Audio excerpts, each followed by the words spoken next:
11, 20. Iyan lang po. Ano ito na lamang? Kawawa kayong mayayaman, sapagkat maginhawa na kayo.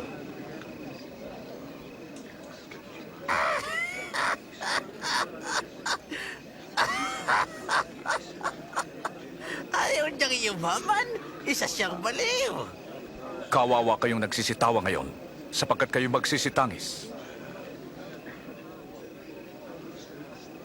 Kawawa kayong pinupuri ng mga tao, pagkat gayon din ang kanilang ginawa sa mga bulaang propeta. Sinasabi ko sa inyo, ibigin ninyo ang inyong kaaway. Gawa ng mabuti ang galit sa iyo. Pagpalain niyo sila na sa inyo lumalait. Ipanalangin ang walang tiwala sa iyo.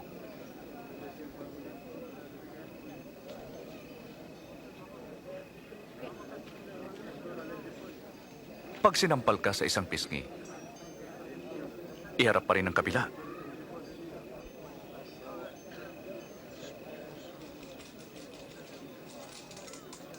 Pag inagaw ang iyong balabal, ibigay mo pati ang iyong damit.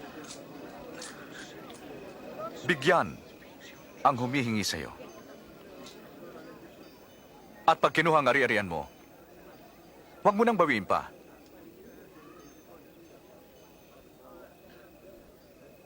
Gawin niyo ang ibig niyong gawin nila sa iyo.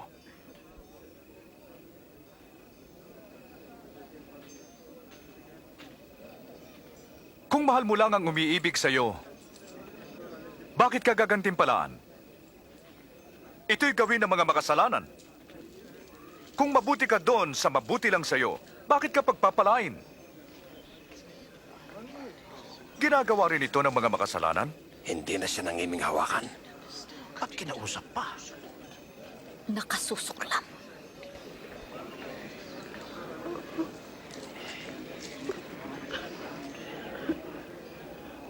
Hindi. Ibigin niyo ang inyong kaaway. Gawan niyo sila ng mabuti at ikaw ay magpahiram ng walang kapalit.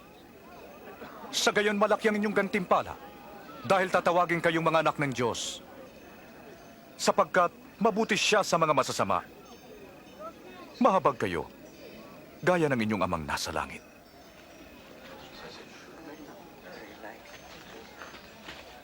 Jesus, iligtas mo kami. Huwag humatol ng di mahatulan, ni magparusa, upang di maparusahan. Magpatawad, at kayo'y patatawarin. Patnubayan niyo kami, Panginoon.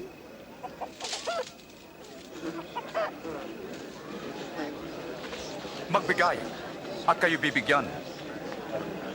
Pagkat anumang gawin mo sa iba ay gagawin din sa iyo. Ang isang bulag ay hindi makakaakay ng isa ring bulag. Mauhulog sila sa hukay. Bakit mo tinitingnan ang puwing ng iba, ngunit di mo pinapansin ang dumi sa iyong mata?